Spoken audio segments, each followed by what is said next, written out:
Be ready for the dictation. Transcription number 22.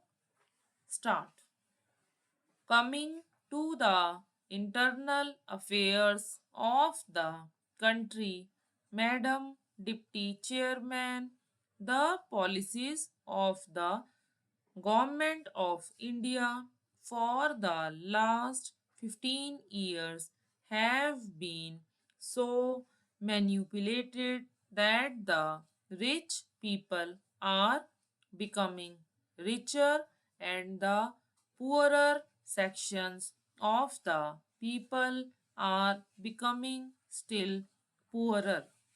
The committee that has been appointed to investigate into the question of the distribution of income has not yet given its verdict, but it is common knowledge that the people who are in the higher ups have become more rich and the people in the lower rung have become poorer.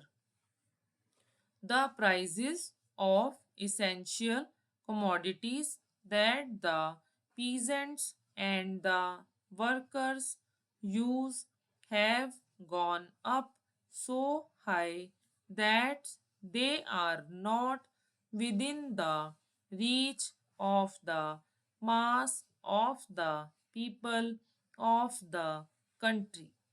Government have not taken adequate steps to bring down the prices and to stabilize the prices as was recommended by the Food Grains Committee.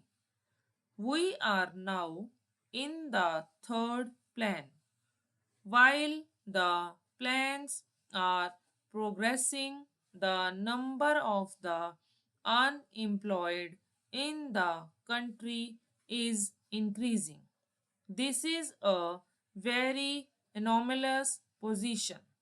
It is the government alone that can explain why, in spite of the plans, the unemployment problem is becoming more and more acute. As was rightly pointed out yesterday by some speakers, our agriculture has not been paid due attention that should have been paid to in a country where 80% of the people live on land. Some 3 or 4 years back, when Mr. Ajit Prasad Jain was the Food and Agriculture Minister, he was made to resign under shady circumstances as one who had proved not capable of solving the food problem in the country. A suggestion was thrown that the portfolio of agriculture should be handled by an important and senior member of the cabinet, and particularly in the states by the chief ministers of the states. But nothing of the sort has happened. Whatever increase in food grains output we have obtained is not because of any increase in the yield per acre, but because of extensive cultivation. More land has been brought under cultivation and some irrigation facilities have now been provided. But the increase that we have seen is not in keeping with the demand that is necessary for us to feed 400 millions in India. So, whatever industrial development we want, the basic factor is that our agricultural economy should be improved. For that, all efforts should be made. More fertilizers should be used and new methods of cultivation should be employed for growing more food crops and for growing other cash crops. In a review that was published by the Planning Commission itself, they have pointed out that there is acute shortage of power in more than 50% of the states in India.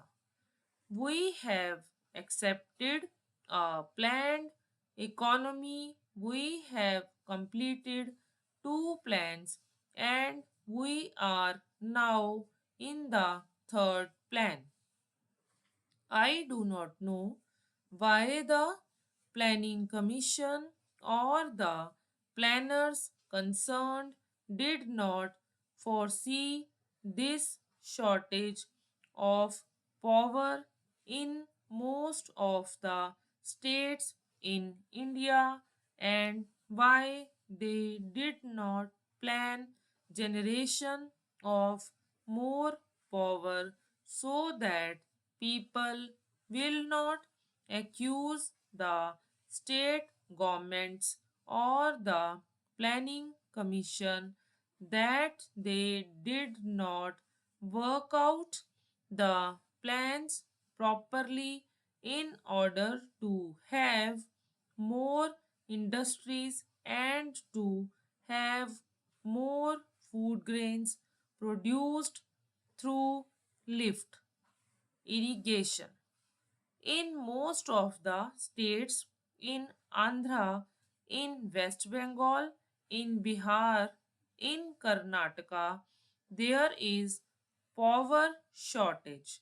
Whatever power is available now is being rationed.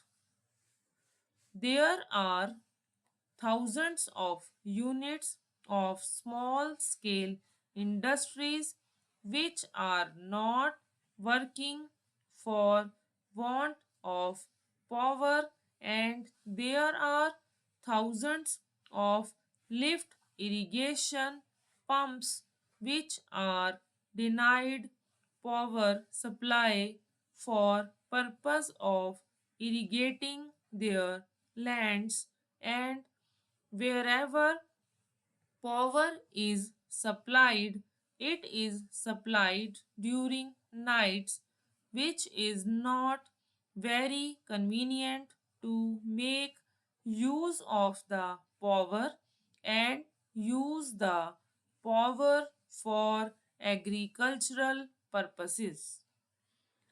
The finance minister, in the statement that he made in the Lok Sabha and which was placed before us, has stated that it was assessed that for the successful implementation of the plan, even after taking every possible measure for the development of our exports, which clearly must be given the highest priority, we would need external assistance of the order of rupees 2600 crores, and we have,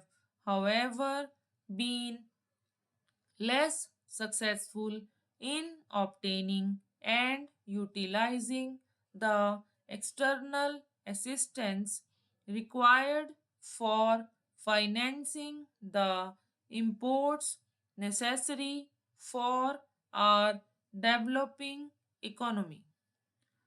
To industrialize our country and to bring it on par with other well developed countries, we do need assistance, financial, technical, and other assistance. The finance minister was so hopeful that he was getting rupees 2600 crores of foreign aid from Aid India Club and other countries. But now he is not hopeful of getting that amount which is necessary to fulfill the targets in the third 5-year plan. Stop.